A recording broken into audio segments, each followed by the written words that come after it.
When Braid came out, it was a big deal. The indie scene hadn't blown up yet, we were still several years away from the next console generation where we would see a lot of industry support for indie titles, and the PC was kind of recovering from a slump where there was this narrative going around that PC gaming was dying. It was a weird time. Braid came out in that time and captured a lot of people's attention, with its art style, its music, its atmosphere, and its insanely creative gameplay.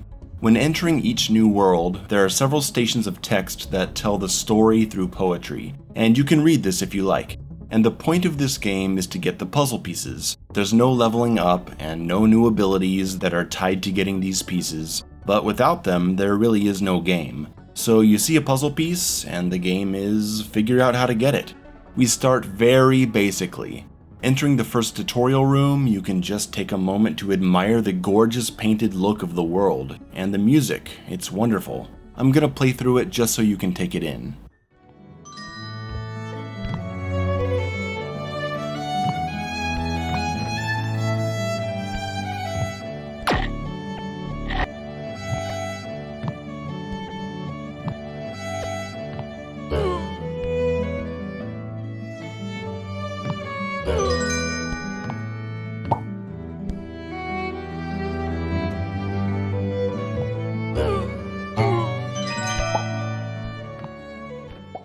The controls are very simple, just run, jump, and rewind time. Going back in time can be used to recover from a death, undo a mistake, and eventually solve some complex puzzles. The first levels are just basic platforming, and you can rewind time if you need it. But eventually you find some items that are immune to the effects of time, so as you and everything else go backward, certain things continue forward. Here's a puzzle where a stone slab is closing on a timer, and the key to the door is unaffected by time. So I have to climb up, avoiding or killing enemies, get the key, rewind time to when the stone slab was still up, and the key stays with me because it's unaffected. I can open the door and grab the puzzle piece.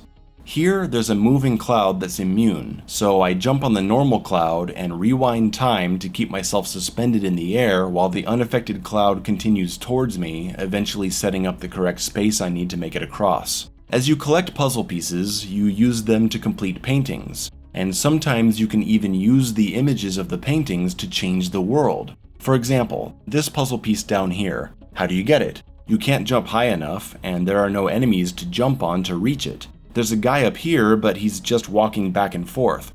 Well, when you have the right puzzle pieces, you can set the ledge in the painting next to the real ledge in the world, and now he walks onto it. Follow him to the end and collect your puzzle piece. And this is Braid at its most simple. These early puzzles aren't too complicated, but you can imagine how this can get pretty crazy later on. Some solutions are really simple, they're just unintuitive. This is a great early puzzle that shows you how you need to bend your mind.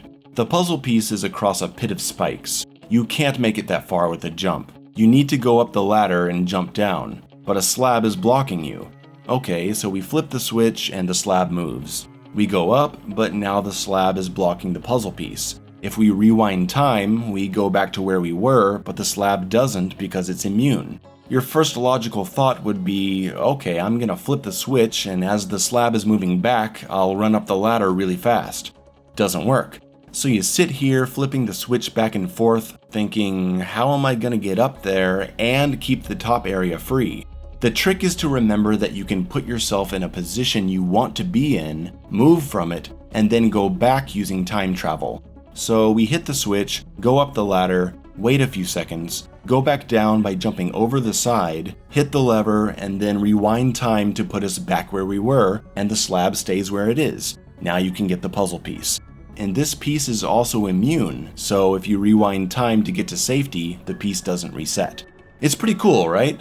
You'll eventually be introduced to new time abilities and crazier puzzles, the kinds of puzzles that may leave you staring at your screen for half an hour in bewilderment until a brilliant solution occurs to you. And even if you get stuck on something, you can just find your way to the exit, move on to the next room, and come back later.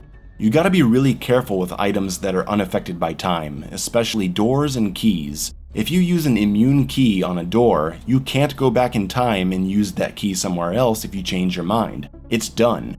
This part shows you how you can use a regular key on a time-immune door, rewind time to pick up the key again, and then use it on a second door. However, in this same area, there's a puzzle piece behind 3 doors. You can't just use the regular key on the regular door because the door will close when you rewind time. So you gotta go find the immune key first, use that to open the door, and then you can use the regular key on the immune door, rewind time to pick it back up, and open the 3rd door. After a while, the game introduces a crazy mechanic where time only advances if you're moving right. Moving left rewinds time. And with those rules, you can actually get double jumps off enemies by jumping at them as they're going back in time so they don't die from it. Here's one of my favorite puzzles from this world. We head up the ladder and hit the switch to open the doors. Then we get a bounce from a falling enemy as time goes backwards, and that bounce gives us enough room to advance time to the right place where the enemy is right where we need him so we can bounce on him over the wall. And a quick bounce off the next guy shows us the sky ladder and what's on top, an immune door and a puzzle piece. We use our altitude to get a jump to the previous unreachable top platform, and now we can jump to the next section without having to use the enemy bounce. And continuing right leads the enemy below to the immune key. We can't kill him on the right because jumping left won't kill, so we head up, returning to the left side of the area, rewinding time, and the enemy keeps the key because it's immune, and we kill him on the other side. If you're interested in Braid by this point, you should go check it out. If you need a little more convincing of how awesome this game can be when it comes to puzzle solving, I'll show you one of the later game puzzles and spoil some secrets. At this point, you have the ability to create a shadow form of yourself. If you go forward and then go back, your shadow will repeat what you just did, so you can use your shadow to flip switches and other things while you work on another part of the stage. Here's what something like that looks like.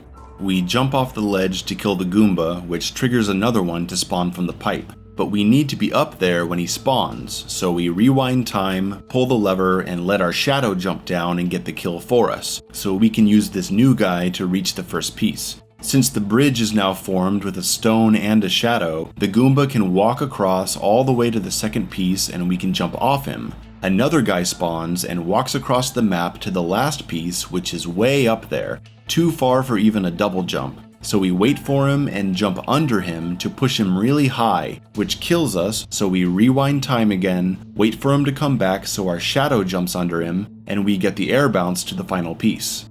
What a cool game. Apart from all the tricky puzzle pieces, there are secret stars to collect. That's where the bullshit comes in. Yes, this game has some real bullshit in it.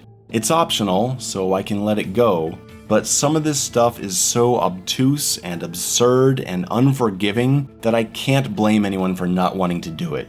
8 stars to fill out the sky, hidden throughout the game. I'll tell you about 2 of them so you can see I'm not lying about it being bullshit. There's a star on the left side of this map, up over the cliff, hidden outside the level. How do you get there?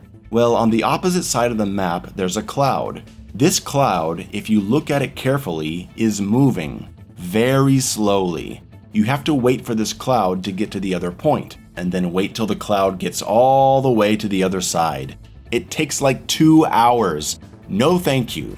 Another star is actually inside the house. Remember how we can use puzzle pieces to change the world we're in? You can position the pieces of the first puzzle high enough to climb the ledge up to the windowsill. But why would you want to do that? Well, the second puzzle has a couple pieces that contain fractions of a star. Even though these pieces don't go together, you can set them next to each other to form an incomplete star. And then the top point of it is actually this triangle over the picture frame. Put them all together and you have another secret star, and you can reach them by climbing the ledge of the first painting. It's great, I love it, it's very imaginative, but if you complete the second puzzle without realizing you can get a secret star by arranging the pieces differently, you cannot unbind the puzzle pieces, so there's literally no way to ever get this star unless you restart the entire game. That is some bullshit. Stupid star crap aside, Braid is a wonderful puzzle game, one that can suck you in for hours. It's fun to play with friends too, brainstorming solutions and passing the controller around when you need a break from thinking so much. I 100% recommend this game. It's cheap, it's important to the new age of indie games, and it's unlike anything I've ever played. Thank you for watching this indie showcase. I have a few ideas of which game to do next, but I'm not sure yet. Follow this channel and don't miss out on any other videos.